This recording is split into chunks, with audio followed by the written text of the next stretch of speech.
Buenas tardes, buenos días si nos ves en diferido en YouTube, que siempre subimos las presentaciones.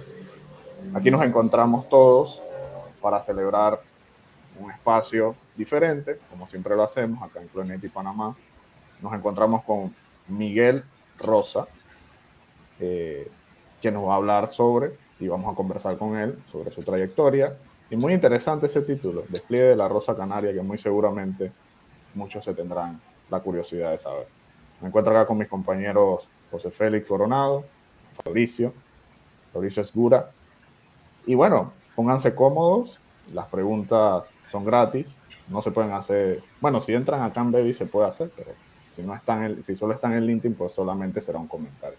Y le pondremos mucha atención a sus preguntas, ya sea a Miguel o a nosotros, cualquier cosa que le quieran hacer.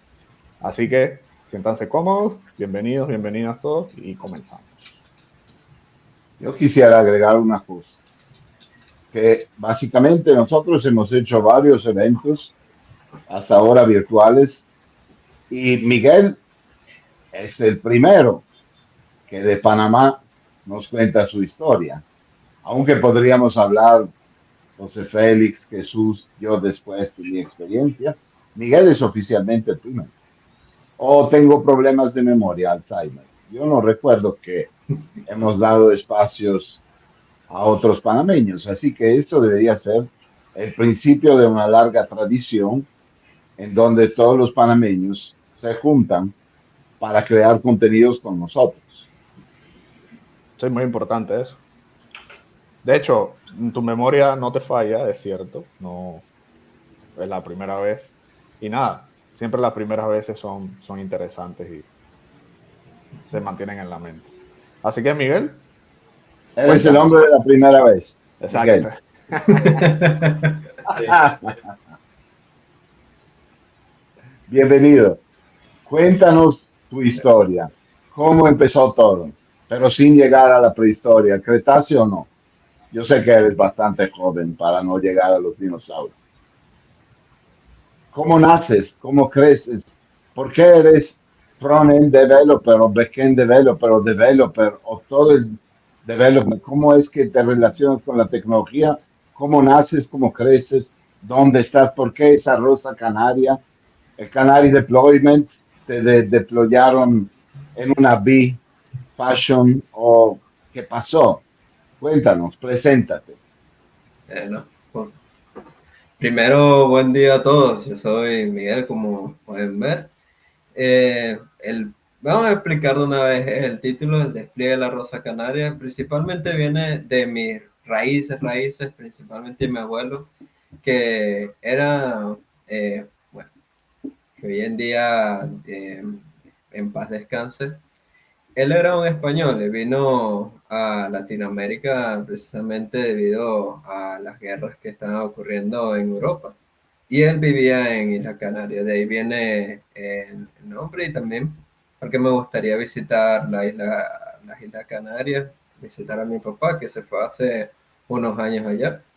Así que por ahí el título, el despliegue es todo lo relacionado con Cloud Native. En mi caso, bueno, yo soy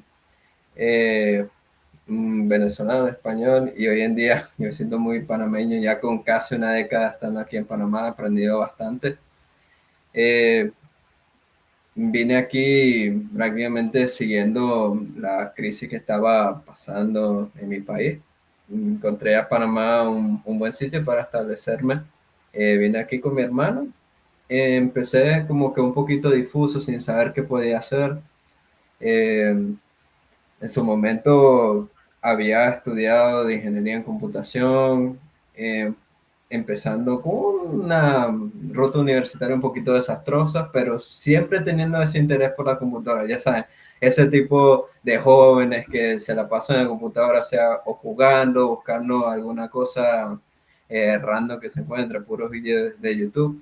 En mi caso particular, yo jugaba bastante, por eso eventualmente, si juegas en la PC, tendrás que encontrar bastantes formas de solucionar configuraciones, sea que una resolución no es como es, ya sea un archivo de configuración, tienes que quitarle la limitación de los FPS y cosas de ese estilo. Incluso antes, cuando estaba estudiando en bachiller, eh, fue el único de mi clase que fue a un curso que se estaba dando, que vinieron para publicitar, que tenía que ver con tecnologías web. En su momento era un curso que tenía que ver con PHP, con Photoshop, una stack bastante bien. Ni siquiera el frontend era muy reconocido, era más bien full stack. Eh, en su momento, por ejemplo, Linux no se había mencionado, sino que estábamos trabajando con un stack que se basaba en PHP, con el clásico servidor que uno prende con XAMPP. Y sí, en su momento participé en ese curso. Me gustó lo que estaba viendo, principalmente en frontend. Un poquito difuso con el tema de SAM en su momento, o sea, un joven que quizás no veía la gran aspiración de, por ejemplo, desplegarlo en una nube, porque es que ni siquiera se hablaba ese idioma en su momento. Y es, pues en general se quedó ahí, con esa idea de que existía el frontend de HTML, CSS, JavaScript ni siquiera lo había explorado tanto, pero tenía esa idea de que podía hacerlo, de que podía hacer, como que esa semilla había estado plantada ahí. Pasamos unos cuantos años más, en medio de la universidad, debido a todos los problemas, vine aquí en Panamá, eh, sin enfocarme mucho en tecnología. Esa semilla estaba ahí, pero no había brotado todavía. Y estaba buscando qué hacer. Eventualmente trabajando como un vendedor. Y en ese trabajo de vendedor sentía que es que no era lo mío, pues.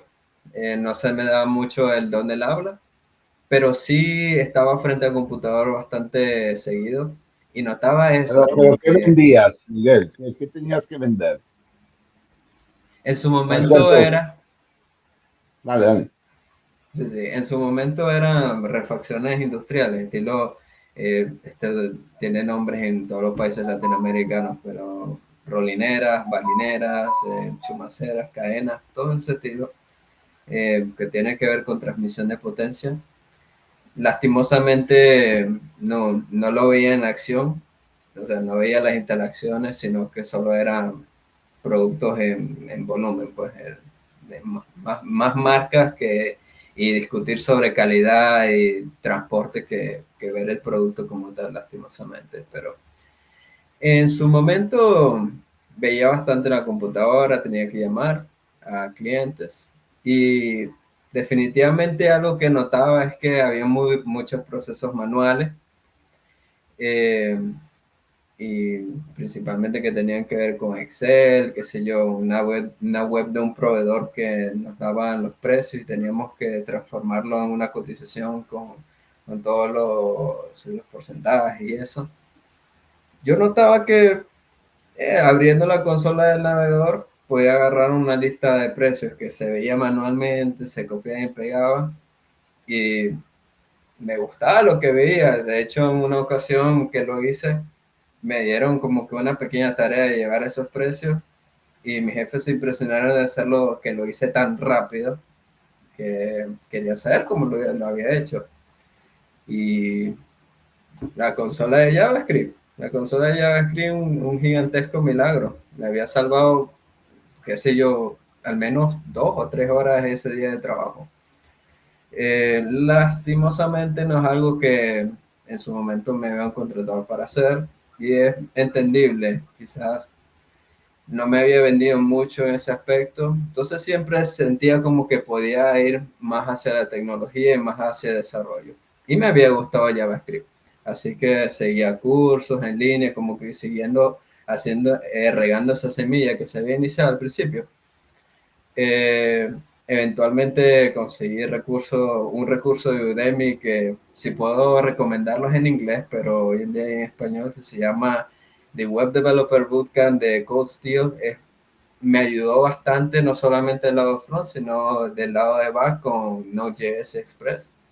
Hoy en día creo que sigue siendo valioso, lo mantiene actualizado, pero me gustó lo que vi y a pesar de que lo vi, sí me tomó un tiempo agarrar como que esa seguridad para poder salir y venderme como el desarrollador que estaba buscando ser. Me gustaba lo que veía. Recuerdo que durante esa época no solamente seguía ese curso, sino que agarraba cualquier cantidad de tiempo en el Metrobús que iba del trabajo hacia el apartamento, a ver un montón de discusiones en Reddit, en estos foros en línea, eh, no solamente de desarrollo web, sino también de Linux. En su momento me gustaba Linux. Recuerdo que en un momento instalé Kubuntu en mi laptop, me gustaba demasiado. Eh, y sí, así fue. Eventualmente llegué a una comunidad que, de gente que quería enseñar desarrollo también. Y yo congeniando con el grupo que hizo precisamente ese recurso, como que me dieron ese último push que necesitaba para, de hecho, buscar un trabajo. Y después de hacer una búsqueda, entrevista, me volví desarrollador frontend, primero aquí en Panamá y después como más internacional. Pues ahorita estoy en Depso, en la compañía Depso como una consultora y trabajando para un banco.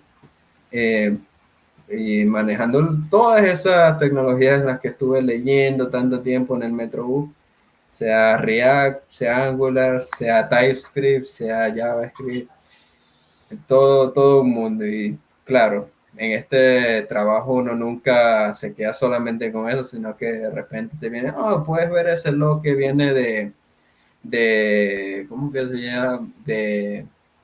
O sea, que se ve en OpenLens de un clúster, pues a ver qué está pasando, un error que dio el microservicio cuando le mandaron eso y cosas de ese estilo. Hasta Sí. ahora me ha gustado y ya, eso sería un resumen de mi historia hasta ahora. Y con Cloud Native estoy buscando crear conexión y aprender más sobre el mundo de ese despliegue, porque de verdad que es muy interesante y vasto, gigantesco. Para salir del Metrobús, porque parecer la Rosa Canaria la desplegaron en el Metrobús, por lo que nos has contado. Lo cual es muy bueno, o sea, me parece un nivel muy interactivo de conseguir las cosas. Yo no sé, pero yo tengo, sobre todo lo que tú has dicho, prácticamente un día de consideraciones por hacer. Quiero dejarle espacio a Jesús y José Félix y después yo voy con una serie de puntos que me parecen muy interesantes para todos los de la comunidad y los que nos miran. Sí, bueno, yo tengo un par de consultas, digamos, como, o sea, de todas las diferentes tecnologías de desarrollo, por qué frontend, ¿verdad? Porque básicamente es lo que más te llamó la atención. Y digamos que cuál sería ese punto clave que te hizo decir, bueno, sabes, voy para allá, o sea, esto es lo mío, voy a dedicarme a esto, ¿verdad? O sea, Bueno, lo que me llamó de frontend particularmente fue, bueno, te daba en cuenta que la semilla inicial fue muy enfocado a HTML y CSS, así que tenía esa idea.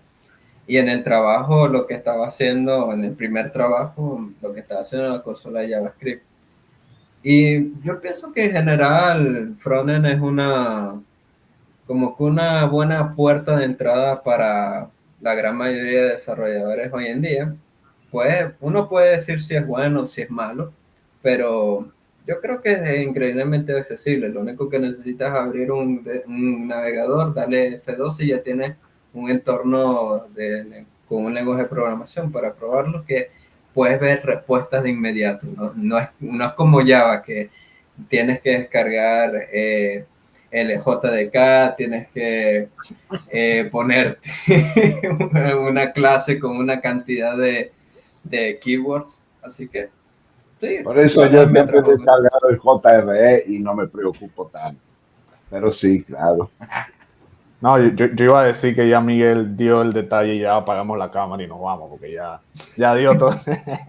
No, pero aquí no le ha pasado o sea, si has estado en Panamá y no tenías auto, ver contenido en el Metrobús, a mí me parece algo que resuena con lo que a mí me ha pasado en la universidad, también cuando empecé mi primer trabajo, uno toma Metrobús, no sé. Fabricio creo que no Pero es José igual. Félix pediría la bicicleta.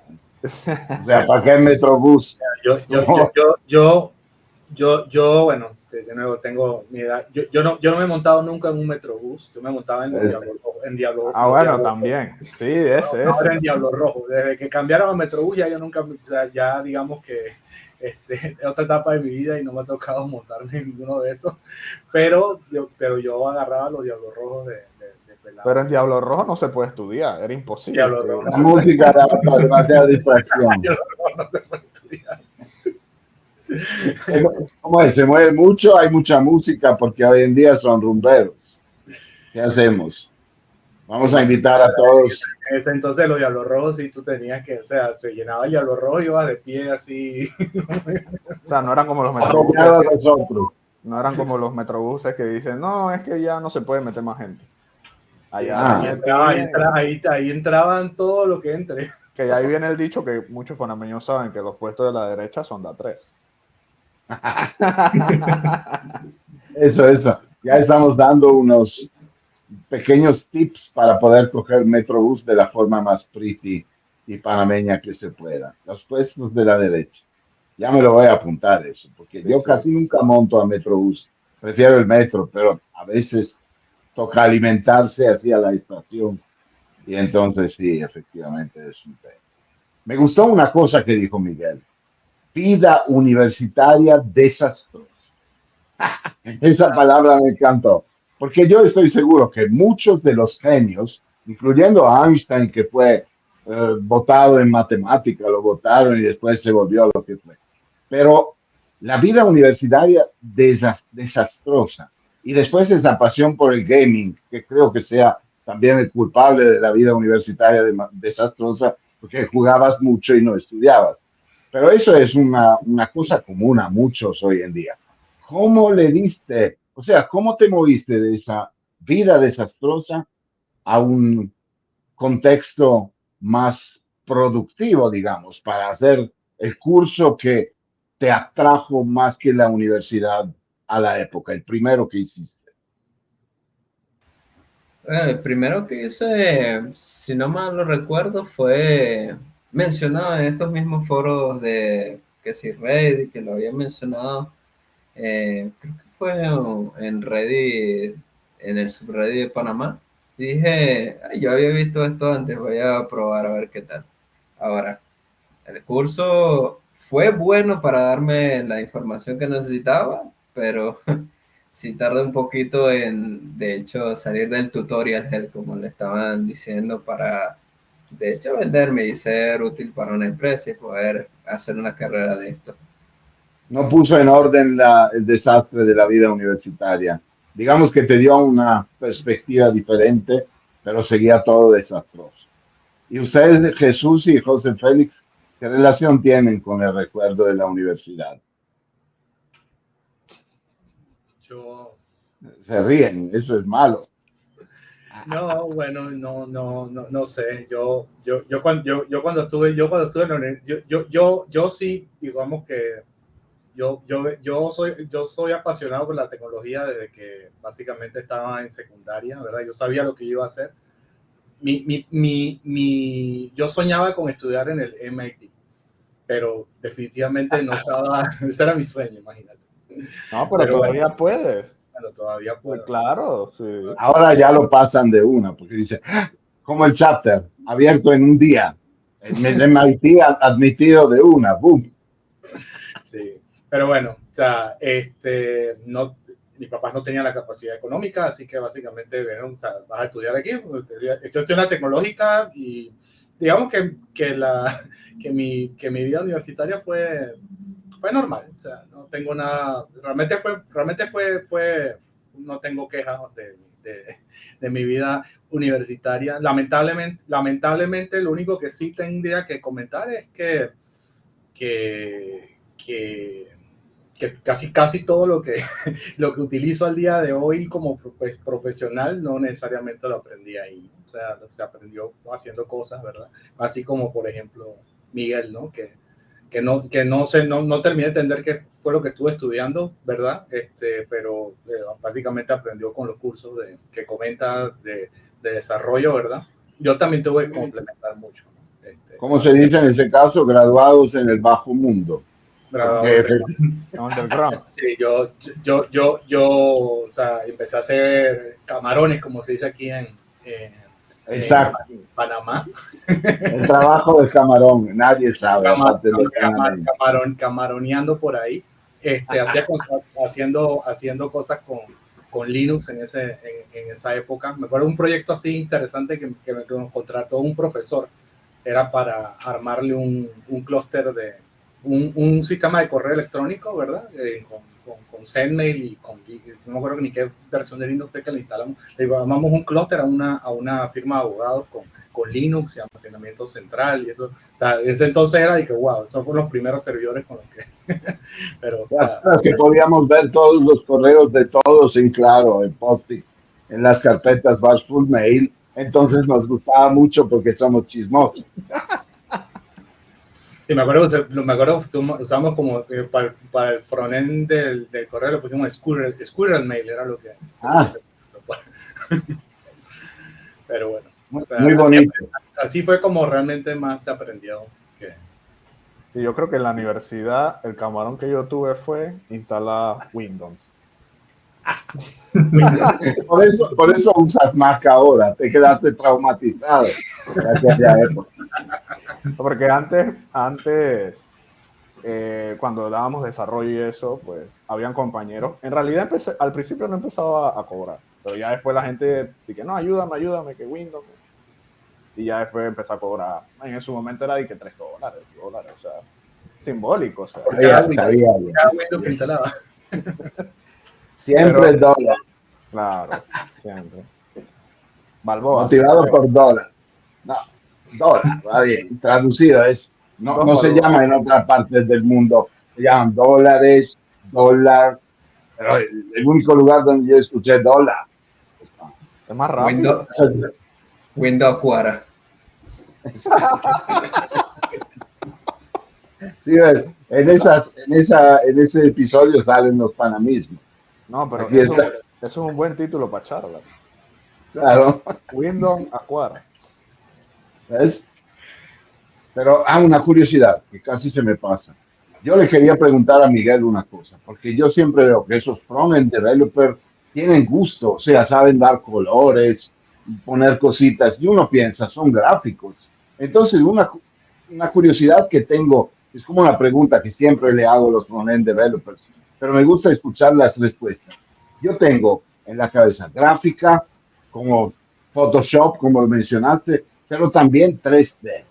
En tu carrera, en tu experiencia, ¿cuánto piensas que gráfica y 3D son algo que un front-end developer tiene que conocer de alguna manera?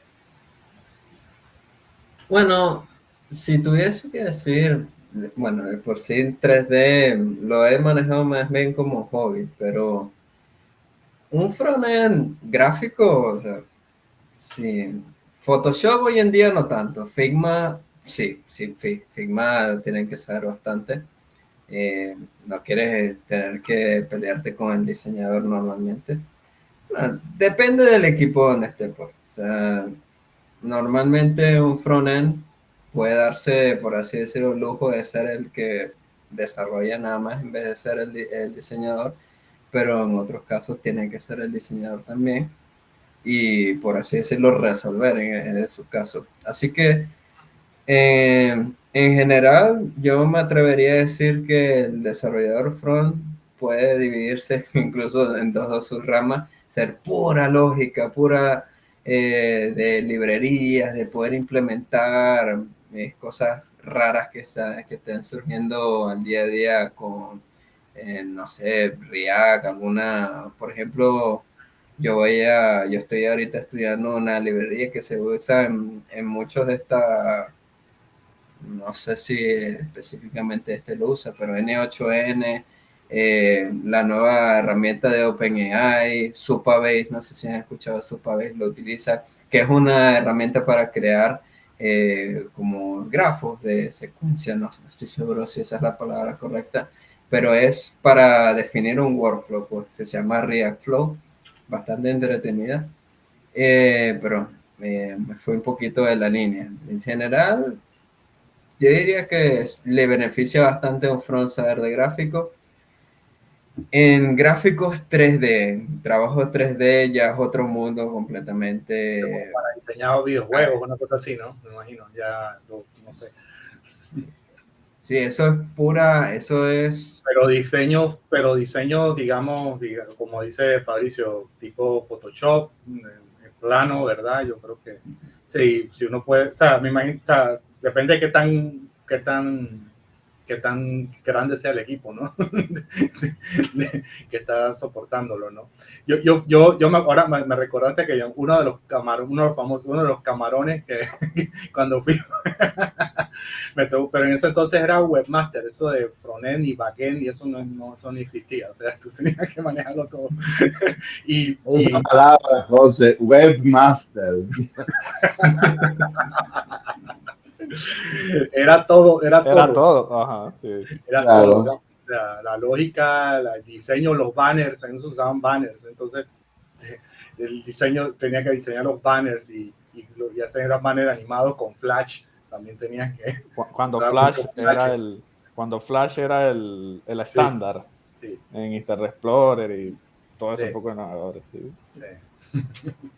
Igualmente también existen las plantillas. O sea, el desarrollo front y más con la inteligencia artificial.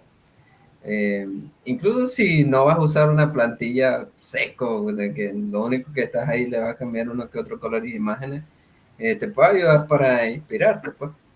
O sea, no es como que el desarrollo front trata de innovar tanto en el diseño, ya que al fin y al cabo queremos a nuestros usuarios, queremos que los usuarios vean algo conocido. Entonces, Yo siempre hago, Miguel, esa pregunta porque me veo el desarrollador front entre lo que tú decías, querer conocer un poco, y el otro que ve el DOM como la Matrix. O sea, que ya sabe cuando están los eventos en la página, está pensando en todo para escribir, no sé, una aplicación de Chrome para una CRX, me parece se llame así, yo no soy frontend, pero me divierto hacer desastres también con el DOM. Y el DOM es amigo, porque me gusta, es más así. ¿Qué tan importante es el DOM en debugging? Conocer cómo funciona. El debugging es importantísimo. Dios, en especial cuando el debugging se refiere con llamados así de, qué sé yo, una fetch. De verdad que te beneficia saber del DOM y de la consola de desarrollo dentro de Chrome. O sea, puedes pasar de unos sencillos console log a poder trazar algo desde su llamado, ver qué tiene dentro del contexto, o sea, importantísimo, diría yo. O sea que tú ves el DOM estilo Matrix, entonces. Tú sí lo ves, el DOM. Cuando estás haciendo debugging. Eso es muy interesante. La típica pregunta a los frontend, ¿React, Angular o los nuevos como WebAssembly, WASM?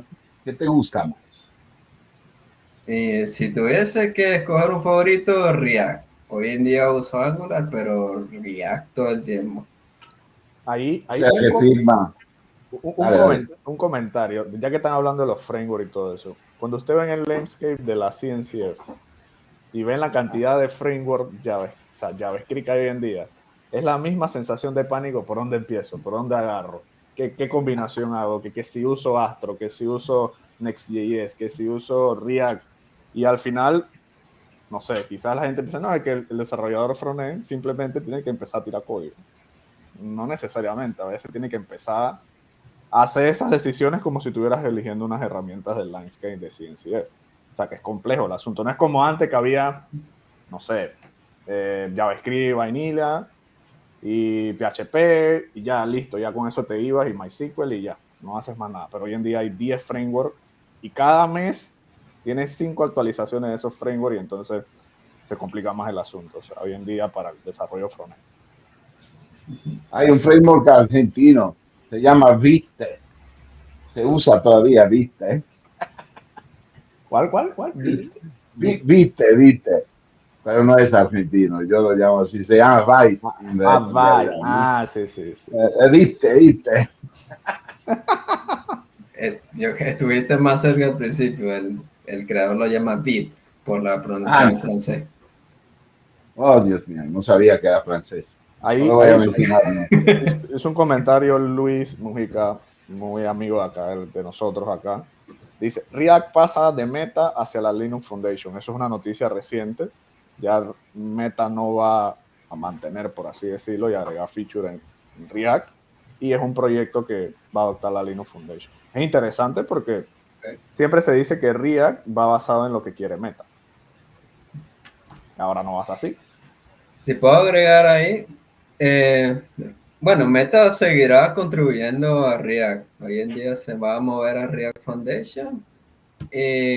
Lo que la gente quizás no se entiende mucho es que React existe en dos formas, React y React Native. React Native. La React Foundation es abrumadoramente más pesada en el lado de React Native que del lado de React. O sea, si comparan los repositorios React versus React Native se va a volver loco. O sea, un mundo de diferencia. Han visto aquí lo que escribe Emilio Espinosa, que es un amigo tuyo, Miguel. Dice, conocí a Miguel en una hackathon realizada en la Universidad Tecnológica de Panamá. Ahora ya lo recuerdo. Es amigo.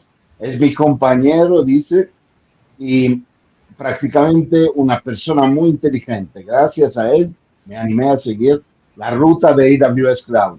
¿Qué tiene que ver eso con frontend? Me lo explicarán, pero digamos que debe tener un sentido. Al principio sentía miedo de empezar algo nuevo y de hacer preguntas que pudieran aparecer como bobas. Pero Miguel me dijo, todo empieza por preguntas tontas, como acá, es lo mismo. No tengas miedo, esa frase me ayudó mucho. Así que Miguel, aparte de frontend, eres mentor también. Te lo dice tu amigo Emilio y nuestro amigo Emilio. Gracias Emilio por el comentario. Muy apreciado. Sí, ¿todavía sigues convencido que eso empieza todo por preguntas tontas? Sí, por supuesto. Yo también. Yo también. Nunca soy serio. Y normalmente las cosas que salen a veces me sorprenden porque desde la no seriedad llegamos a conclusiones. Y eso de AWS Cloud me lo deben explicar otra vez, porque yo no es que lo entienda mucho. ¿Cómo es que tienes ese interés para AWS Cloud?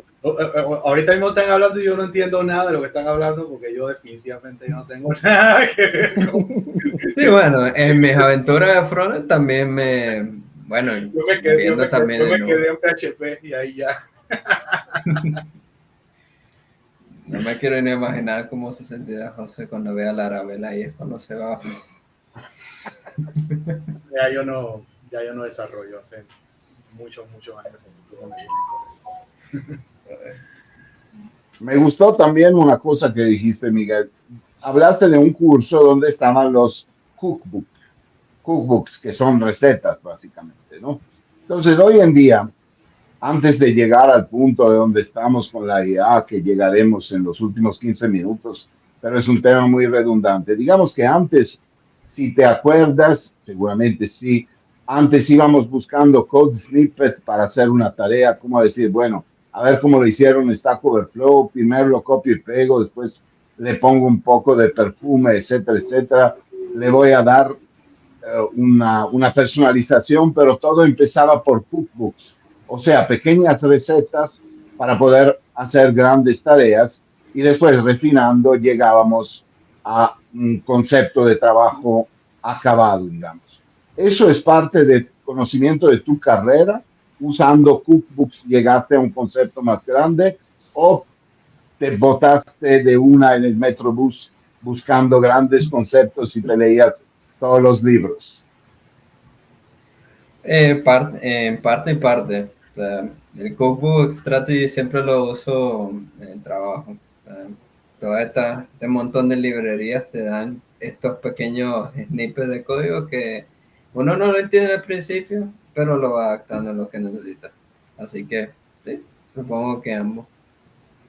Yo siempre he tenido un problema con los cookbooks que me han llegado a hacer doble trabajo, digamos. ¿Por qué?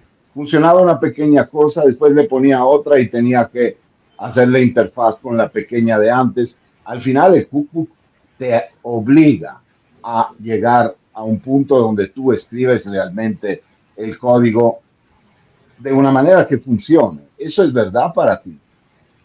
Sí, también toma en cuenta que JavaScript es un lenguaje de feedback rápido, o sea que si algo no te funcionó o si algo es muy, como que muy plantilla, muy hacia los cookbooks, lo vas a ver de inmediato, no es como que ya que lo tienes que compilar y ver si cómo terminó. O sea, La vaina contra Java. Cualquier lenguaje compilado. Hablando de Clojure o Kotlin también, siempre en la JVM van. vamos Ah, a que será a punto mira, de ello. ¿y qué más con Python, Django y Flask? ¿Te acercaste alguna vez a ese mundo de locos, diferente?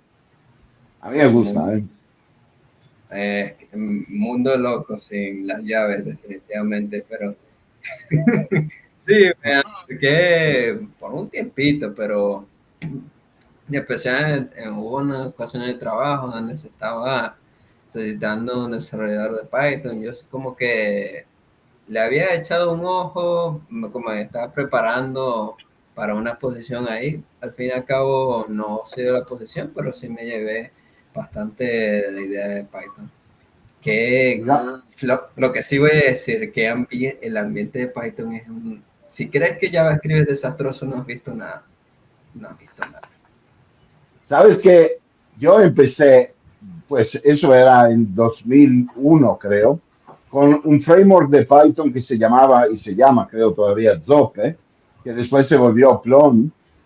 Y después había otro Turbo Gears, terrible, ese era un fanatismo máximo. Y todavía no existían Flask y Django, que son prácticamente la interfaz frontend que puedes hacer con Python y no tener demasiado Python scripting. Pero a mí me gustaba mucho Zope a la época porque tenías un portal donde podías ponerle la parte de scripting, la parte, ellos la llamaban DHTML, porque era dinámico. Se podía hacer lo que se hacía en PHP, básicamente. Y era muy parecido a aquel concepto de frontend. Hoy en día hacemos todo JavaScript y TypeScript, pero en aquella época la batalla estaba todavía bastante abierta. Eh, ¿Cómo ves la integración de TypeScript, por ejemplo? ¿Cómo la vives? Yo creo que TypeScript se había llevado una fama un poquito rara al principio, pero hoy en día yo creo que los nuevos desarrolladores le están agarrando más cariño al llegar. TypeScript solamente te puede ayudar y es un lenguaje que de inmediato, ya cuando lo vas a lanzar, se compila o transpila a JavaScript. Así que solamente te sirve como desarrollador, ¿no? Hay casos raros donde se puede poner fastidioso, pero en general te ayuda con la DX o experiencia del desarrollador. Y digamos que lo ves más como un backend, más que frontend, o se usa también ese conocimiento en frontend, en tu caso. En ambos agnósticos. Bien, excelente. Antes hablabas de social como Reddit. Después dijiste que buscabas las soluciones en foros. Probablemente también Stack Overflow, cositas así. Hoy en día, ya que llegamos al punto, la inteligencia artificial, antes de explicarnos cómo la usas o cómo la usarías, mintiendo porque la usamos todos, pero digamos que antes de eso, ¿te falta la parte de contenidos que teníamos escrita por humanos en social como Reddit? Porque hoy en día los artículos se ven que están por tres cuartos elaborados por creación de contenido automatizada por modelos generativos. ¿Cómo ves la transición para un frontend developer entre la non IA de hace 3 o 4 años hasta ahora, donde tenemos mucho auxilio? Buena pregunta. Hoy en, Hoy en día es que, Dios, pero es Complicado, que ¿no? no me puedo imaginar lo que sería hoy aprender desarrollo, sin duda, con este tema de inteligencia artificial.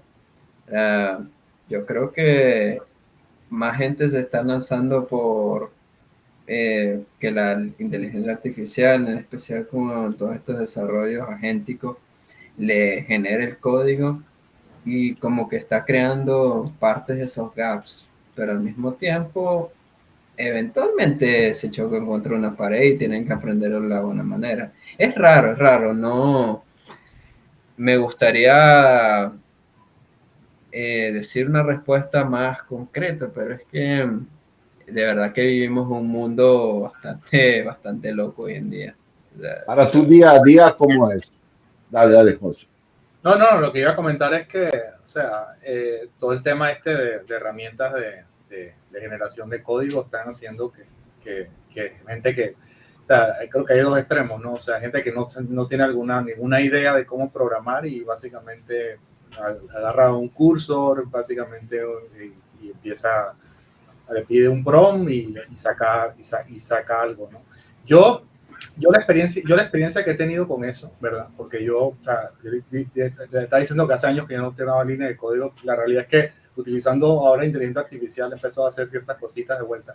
Pero yo creo que todavía, o sea, tienes que saber qué es lo que le estás pidiendo, ¿no? O sea,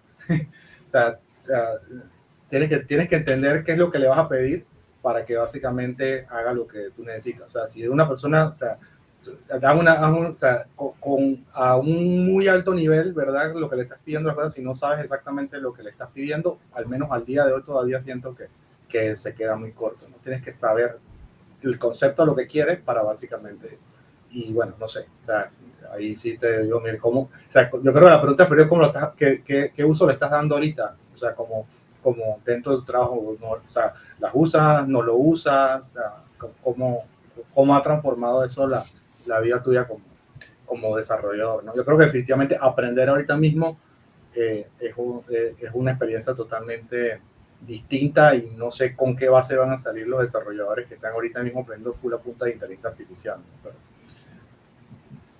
bueno, la forma que yo uso es la forma aburrida que se te pudiese ocurrir. Piensa que en Angular necesito funciones para, por ejemplo, dar un ejemplo, ¿ves? Tú sabes como en una página de banco, tú ves una tarjeta de crédito, no te dan el número completo, sino que te ponen asterisco. Eso es una función que, por ejemplo, yo puedo decirle, hazme esta función en inteligencia artificial en mi editor de texto, que son un regex ahí que rápidamente transforma los asteriscos y ya. Desde ese pequeño trabajo, llevando hacia los tests, que test, más que ser difícil los tests, es un montón de texto, plantilla, perfecto para las inteligencias artificiales, hasta, no sé, algo como Lobap o algo como estas herramientas que crean unas aplicaciones completas que quizás no sirven al principio, pero por lo menos te dan un buen head start para continuar el proyecto. Así. Una buena idea. Yo no sé, Jesús, cómo usa la inteligencia artificial. Bueno, en Frontend, recientemente me ha tocado ver desarrollos en equipos que están haciendo cosas en Frontend y quieren usar TypeScript, quieren usar todos los frameworks, pero ahora tienes la inteligencia artificial, por ejemplo, el producto de Vercel, V0, que te ayuda a maquetar todo el proyecto y tú lo puedes descargar. Como dice Miguel, ese código no, o sea, tiene el diseño, pero por detrás es un espagueti, por así decirlo. Entonces uno tiene que empezar a modificarlo y a entender lo que hizo, ¿no? Pero si lo ves de una forma pragmática, ya no tienes que empezar a hacer la plantilla, o sea, hacer el proyecto de cero. Ya está el proyecto creado bajo la referencia del framework que elegiste. Entonces, de alguna manera pasa eso, ¿no? Yo ahí tengo una pregunta, porque para el que no lo sabía, Miguel es certificado en AWS, en Solution Architect, si no me equivoco. Ya se entiende por qué el amigo aquí, nuestro amigo Emilio lo Sí, claro. ponía. Se metieron al pad en el Metrobús. Ahora Emilio también va al Metrobús, ha estudiado la certificación, así que ya sabemos, nos toca No, coger Metrobús. pero normalmente, o sea, me da curiosidad porque un developer front normalmente traen sus cosas de front, haciendo sus maquetas, que si esto, que lo otro. Ese rol normalmente no he visto que tome esa certificación. ¿Qué te motivó a ti a elegir, o sea, no el proveedor, sino esa certificación de arquitecto de soluciones en AWS? O sea, ¿cómo te levantaste ese día? Dijiste, oye, voy a hacerla porque estos conocimientos no es mi día a día, porque seguramente no es tu día a día, pero ¿qué te motivó a llevarlo a hacer? El dinero. No, no, no. Eso. No, es que gastaste, no te pagaron por hacerlo. Sí, bueno, empecemos que fue un beneficio de la empresa, eso ha ayudado mucho. Y también porque, o sea, siempre, bueno, como dijo Emilio, que no le agradece el comentario. Gracias, Emilio, por ese comentario tan valioso. Nos conocimos en un hackathon que pasó hace unos cuantos años. Precisamente lo organizó Copa y con colaboración con AWS. Y desde ese día, o incluso un poquito antes, como que tenía esta curiosidad sobre proveer, o sea, los proveedores de nube, qué se puede hacer. Y o sea, tener este conocimiento siempre te ayuda, eventualmente. Digamos, hoy en día el rol de frontend no es que está muriendo, pero cada vez se está difundiendo más la línea con ser full stack. Y estas plataformas de nubes o sea, te dan herramientas infinitas para hacer un full stack.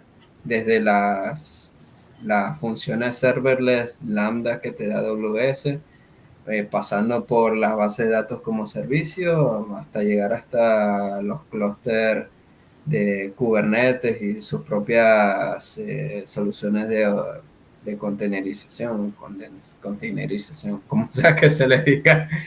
Entonces sí, o sea, pienso que es un conocimiento valioso y sí, siempre ayuda a tener como que esa idea que puede solucionar incluso el lado de backend o infraestructura.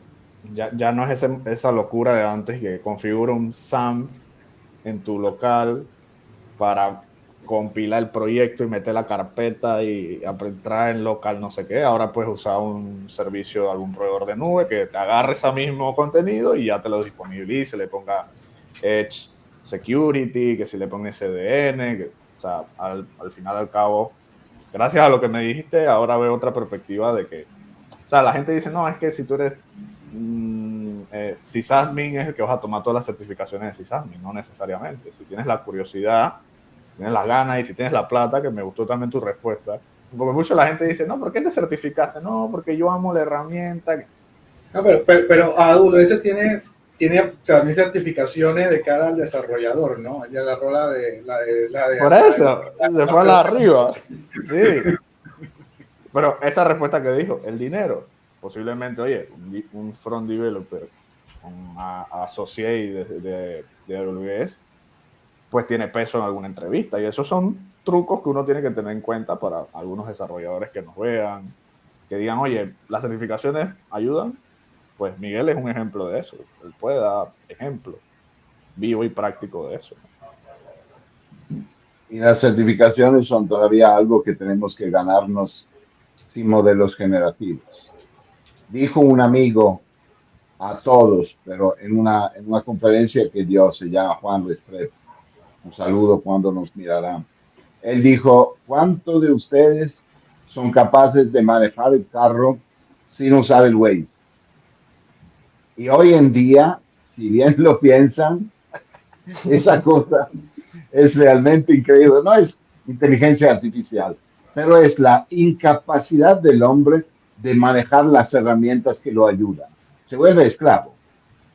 Entonces, yo siempre hago esta pregunta porque, como decía José Félix, él contó su caso de uso. Como decía también Miguel, ¿cómo podría decir yo? Yo hoy no escuché esas palabras que se escuchan hoy en día como Copilot, Cursor y un montón de herramientas más adentro de lo que es la inteligencia artificial, pero escuché un modelo de uso y un modelo que me gusta porque no es esclavizante, es algo que te permite todavía mantener un pensamiento. Y creo que sea muy importante, pero eso del Waze me asusta mucho. ¿Tú, Miguel, usas Waze o lo usa el Metrobús para ti? No, Metrobús va con Waze. eh, bueno, yo no conduzco en realidad, pero cada vez que necesito un mapa uso Google Maps. Así que Bueno, Ese es el siempre lo primer. mismo. Él lo Yo compró. creo que hay herramientas y cómo usarlas. O sea, si estás en un país, en una ciudad que no conoces, o sea, Google Maps es una Eso cosa. sí. O sea, cuando yo estuve en Japón, si yo no hubiera tenido Google Maps, esa locura con el metro allá, o sea, idioma diferente, un sistema de metro, o sea, no Baños sobrevive. diferentes también. O sea, uno no sobrevive. Todo escrito en catalana y nada, complicado. Pero, Entonces, pero pero, ¿qué lo, pero, bueno, pero sí, ese tema de creo que o sea, uno sí se vuelve esclavo yo me imagino la locura que debe ser ir a un país, no sé, en los 70, 80, que no existía nada de eso y tenías que sacar un mapa. Pero hasta hace 4 años, si no tenías Garmin, a la época era Garmin, ahora son esos sí, sistemas. sí, Ahora pero aprenden. toma en cuenta que hoy en día, bueno, en esa fecha de los tiempos antaños, uno no estaba tan apurado como lo está hoy en día, entonces como que se podía dar el gusto de tomar un mapa y perderse, incluso explorar un poquito más de allá. depende. Ay, yo tenía que Estados Unidos con clientes hace 10 años atrás que no había nada de eso. Y tenía el Garmin, ¿no? O sea, de repente en una autopista en Estados Unidos te pasas la salida y tienes que irte 10 kilómetros, ¿no? Para la vuelta. La vuelta. Retorno en el próximo estado. O te imaginas, eso te imaginas sin el navegador y uno se encuentra, se pierde en el sendero del pianista. No, no, no. No, de hecho pasa acá en Panamá. Mucho pasa porque cuando bajas en el corredor hacia Colón, no hay retorno allá. Y tienes que irte hasta el final. Está el puente, te puedes trotar por el puente. No, pero el puente está por allá. Así que si tú, por ejemplo, vienes de vía Centenario y se te olvida que tienes que girar a la derecha para tomar el Centenario, te vas para Colón. Y ya de ahí no hay retorno, no sé cuántos kilómetros más, 50, 40 kilómetros. Todo el istmo. Te vas a Colón y tienes que regresar. Pero sin perfume y sin mercancía. Un Don Periñón, algo así. Para un brindis en eso. No, qué bueno. Pero piensen en eso de la inteligencia artificial, que es un tema que realmente, yo decía frontend, pero es para todos. Y ahora que Miguel nos dio la suya, sé que también los que ven el DOM como una matrix están afectados por el problema de la inteligencia artificial. O tienen ventaja. Eso es, Yo creo que ventaja. sí, ¿no? Yo también creo. O sea, creamos herramientas para mejorarnos, pero es como cuando te dan una cachetada así, te dan la vuelta a la cara, para reequilibrarte debes volver al centro, ¿no? Y es así, primero todos con la IA por ese lado y después, pero soy alguien todavía, no solo existe la IA, me digo cachetada, me voy a dar las otras por el otro lado, pero es así. Sí, lo es así y todavía no hemos visto todo, así que sigan preparándose porque no sé, ahora quedan los bofetones que te dan un giro de 360 grados. No, pero eso no. Esto no se para, esto va a seguir. No, pero si te da un giro de 360 grados, ya moriste. Más flexible. Los desarrolladores lo vamos a tener que poner a aprender a programar en papel, algoritmos en papel, así para que puedan. Bueno, yo hice prueba de escritorio a mano. O sea. ¿Cómo se hace eso? probar el escritorio para ver si se puede escribir por encima, no sé. Probaste si era estable y no se rompía la madera. Tenías que escribir en la hoja el código. Y hacer con suma y resta. Ah, sí da eso. Y así. Sí. Por eso que a mí Si piensan en eso. No, dale. nunca se me olvida el System Out Print, no sé qué. Ajá. Por eso- Acuérdense que IBM comenzó todo en el 800 a finales haciendo abacus.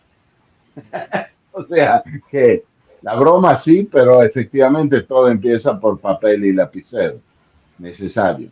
Así que, pero me debes mostrar esa prueba de escritorio. Cuando nos vemos en persona pronto, me muestras. Yo pongo el escritorio. Una prueba de escritorio de un jam de Kubernetes. No, tú hiciste una charla sobre eso. Y pusiste mal la indexación Ven a ver los espacios. No le voy a creer porque él hizo una charla de Kubevela, así que sé que no hace manifiestos en el escritorio, eso estoy seguro. ¿Cómo que Quería no? engañarme. No. Mira, faltan 3 minutos. Estamos a tiempo, increíble. Pasó el tiempo y casi no me daba cuenta. Qué cosa maravillosa. Hoy descubrimos que Miguel no solo es frontend, sino también certificado en AWS.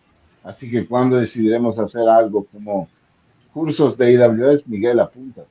Necesitamos ser mentorizados. Yo siempre digo, tomaré una certificación de AWS. Creo que este año no, pero el próximo me tocará por, digamos, plata, como tú dijiste, necesidad empresarial, dólar.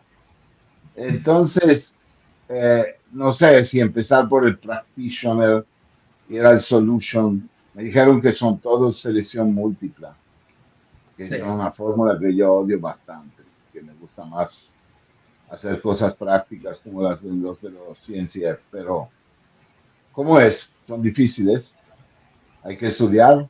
Yo creo que hay lamentablemente hay muy pocos exámenes de certificación que son así prácticos. Bueno, el Cloud Practitioner es prácticamente un examen de nombres en realidad. O sea, Eso es conocimiento general de nube, realmente. Eso es como país está arrancando, diría yo. De ahí. Podrías empezar por uno de los asociados y ya te dan el practitioner. Para que Y no me hagas- dan una sociedad también para trabajar, me abren empresa. Yo te lo dije la otra vez, el KSNA está al nivel del asociado de Parecido. Solution Architect y el developer. Y es el KSNA de acá. O sea, es selección múltiple, pero los tópicos y como te hacen las preguntas de esas que te ponen cáscara de guineo y que las 3 respuestas son iguales.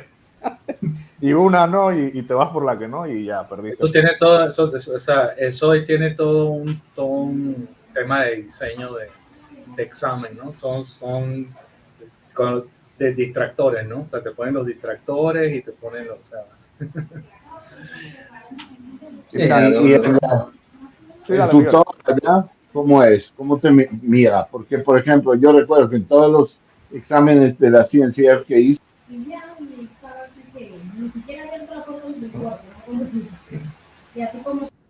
no puedes hablar, no puedes mover los ojos, debes quedarte inmovilizado. En AWS es lo mismo, no puedo mirar para acá, para allá. sí, es lo mismo, estricto.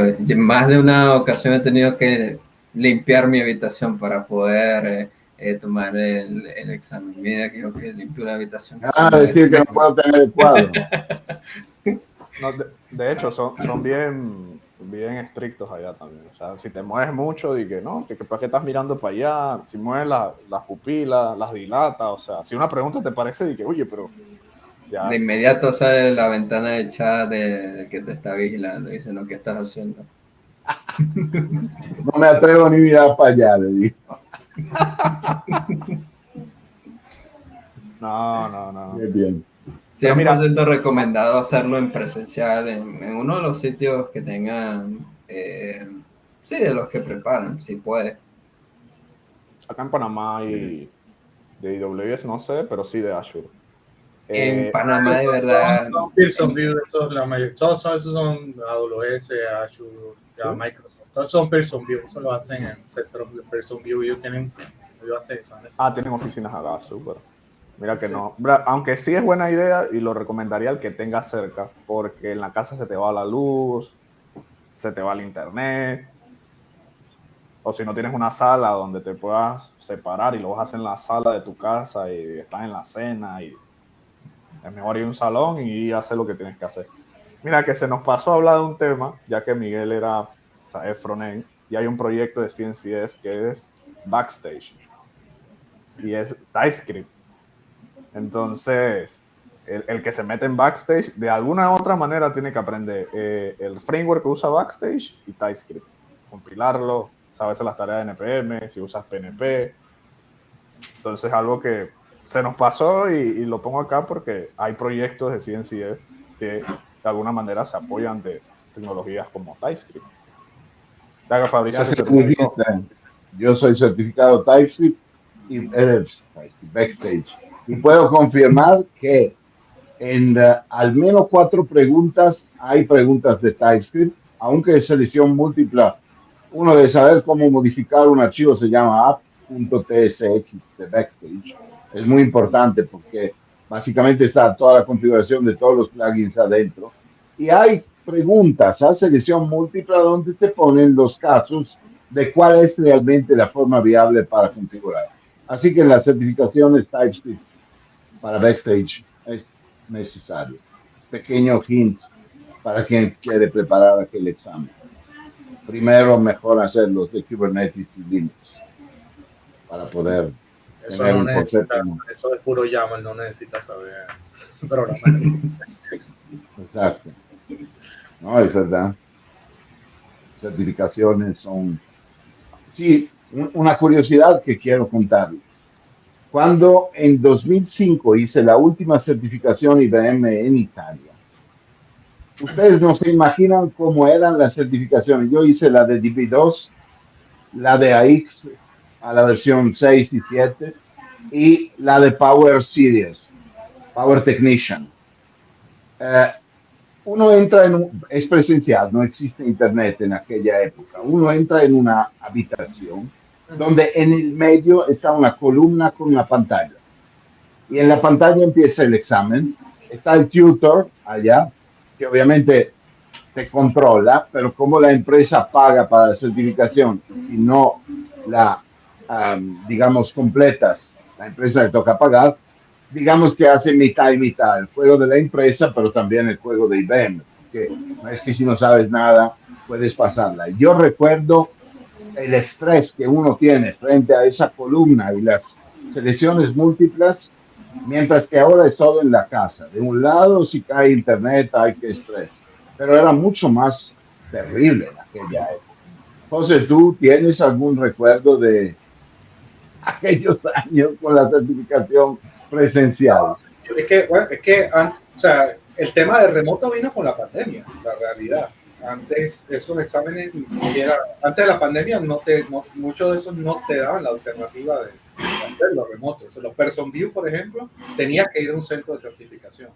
Y creo que tiene su par y par. Ahorita que puedo elegir, prefiero hacerlo en mi casa, ¿no? O sea, ya no voy al centro de certificación, ¿no?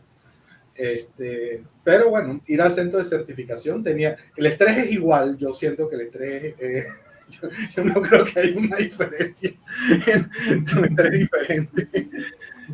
Igual tiene que pagar el examen, no vale más ni menos, vale lo mismo.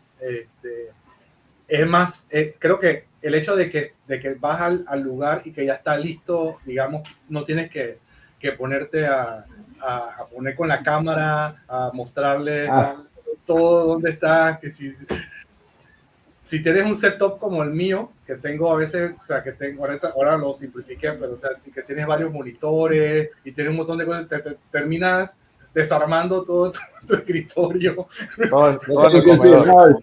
Estoy en una máquina virtual, no te preocupes, inmediatamente van. No, todo lo pone en el comedor, en la mesa y después. Yo empezaba a mover las cosas, sí, empezaba a mover las cosas a otro lado que no lo vieran, sí. Dice, ¿por qué estás en el comedor? No, espagueti con. Así es.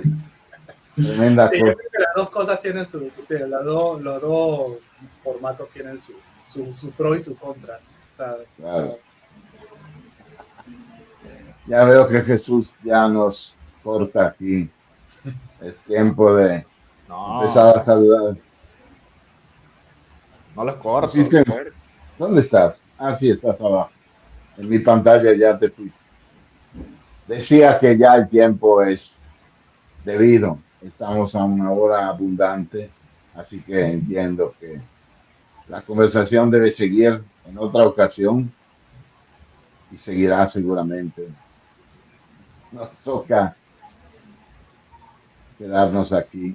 Sí, sí, Un montón de diversión más. tal cual. Vamos a ver por acá. No, primero que nada, siempre se nos va el tiempo volando. Empezamos como medio así y ya cuando entramos en confianza ya se nos va el tiempo. Siempre. Es triste, pero nos da la oportunidad de tener más temas para hablar después. Si no, los hablamos todos y ya no nos hablamos más. Entonces, nada, para las personas que se quedaron, un saludo a Emilio, que es compadre y amigo de Miguel y que ha estado por acá con nosotros. También las personas que han estado en LinkedIn y que han estado activas con sus comentarios. Por acá para la grabación y para la posteridad, para la persona que lo vea después, tenemos acá lo que es el tema del QR con toda la información del chapter de Cloud Panamá y donde se pueden enterar de cositas que van a venir después.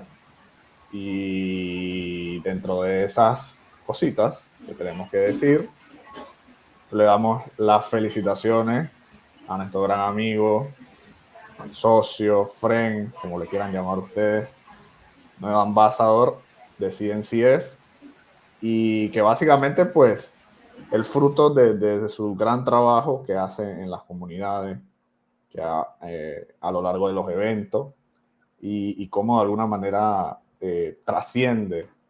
Fabricio ha estado en África, Estados Unidos, Europa, o sea, un trotamundo, sabe mucho de vuelos y de millas, así que cualquier comentario que quieran decirle, se los pueden mencionar. Entonces, agradecido por tener a Fabricio por acá, es un placer. Y no sé si tiene unas palabras el nuevo ambasador. Bueno, lo de ser ambasador no es un fin, es un comienzo, porque tenemos muchísimas cosas por hacer.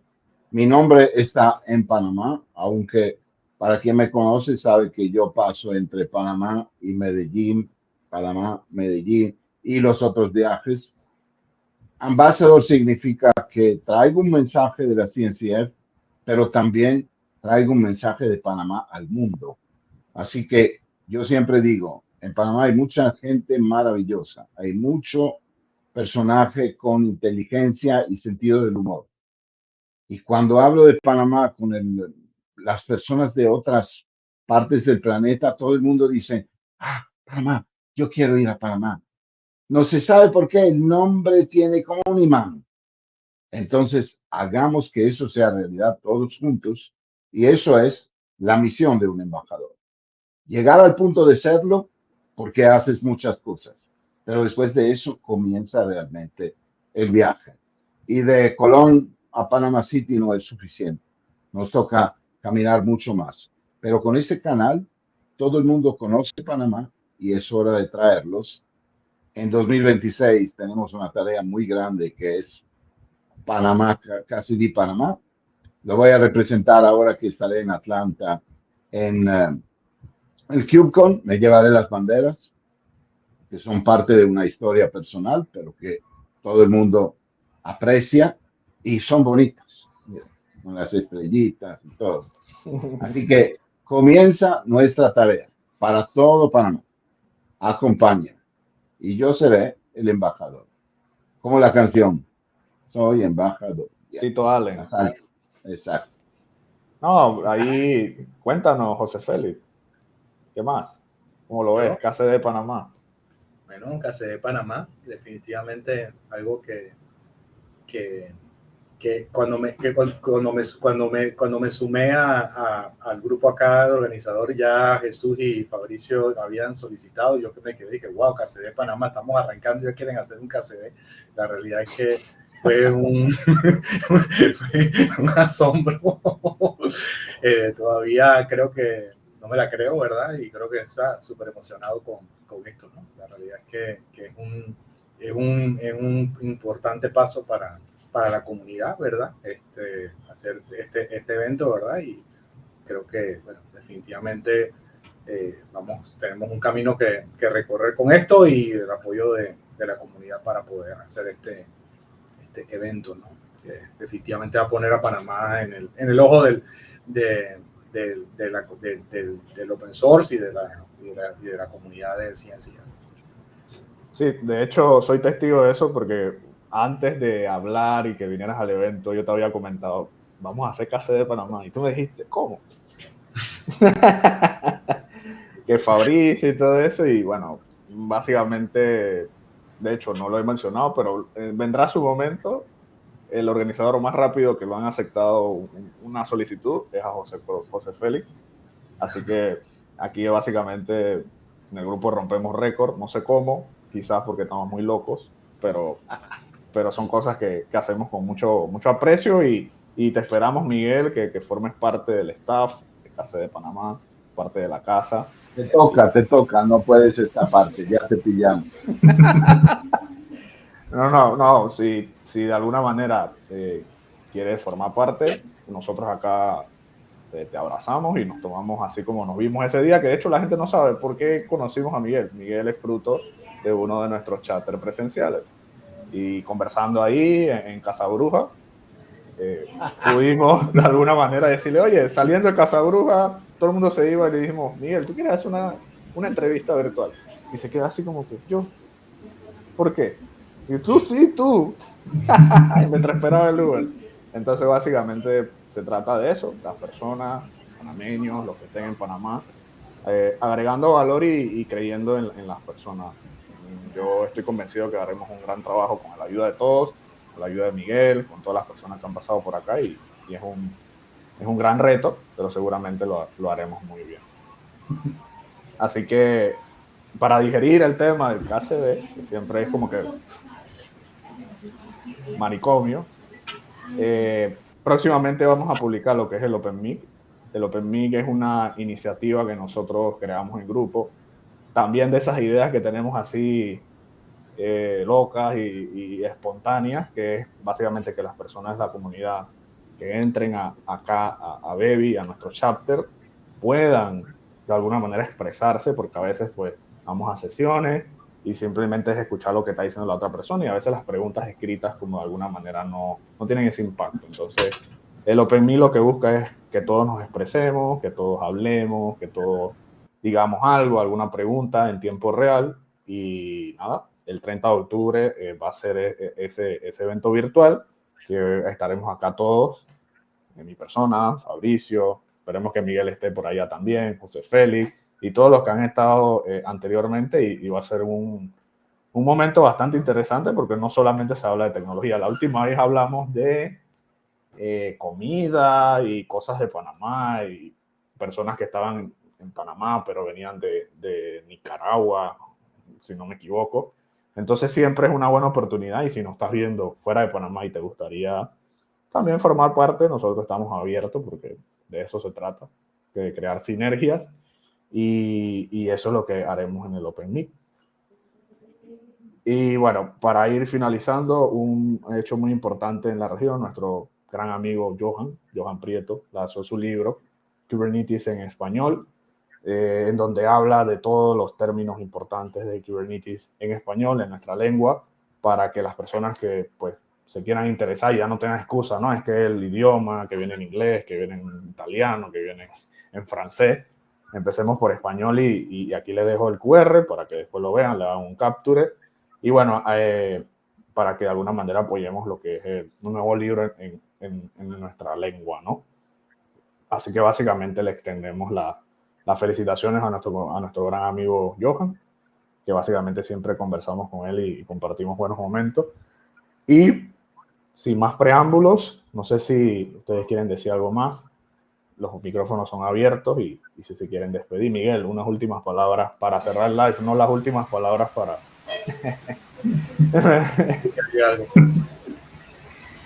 No, o sea, bienvenidos a todos los panameños a Cloud Native Panamá, que hagamos crecer el grupo. Esta comunidad definitivamente debe hacer bastantes cambios en el entorno tecnológico y es un sitio bastante chill para pasar. Hagamos que crezca y explotemos esa comunidad. Kubernetes, Cloud Native, AWS, whatever it is. Vengamos todos. Excelente. Fabricio, la bandera. Yo diría, sí, pero yo me acordé de una cosa. Ahora que soy embajador, tengo un beneficio. Podemos tener un lugar cada mes para encontrarnos y la CNCF nos financia eso. Entonces, para poder hacerlo, hay que enviarle una foto de que hay al menos 15 personas.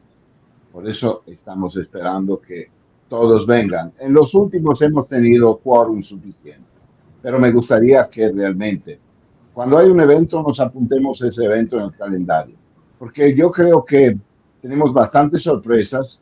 No voy a adelantar cuáles, porque en el Open Mic hablaremos, pero si quieren estudiar conmigo, yo me pongo a su disposición. No les digo por qué. Wow, Dios mío. No, pero ¿cómo vamos con esos estudios así que te metían en el cuartito? Y... Con látigo. No, así que, no, excelente todo. Muy, muy buena conversación como siempre. Les dejamos para que estén pendientes de todos nuestros anuncios. Se vienen cosas. Seguiremos publicando entrevistas. Vienen otros speakers. Vienen chicas. Un preview. Vienen chicas muy importantes en el entorno de Panamá para que las conozcamos, que también las mujeres, las chicas, también en Panamá hacen Clonative y hacen, como dicen, hacen patria. Así que de momento eso sería todo. Espero que la hayan pasado bien y nos vemos en la próxima. Saludos. Gracias. Chao.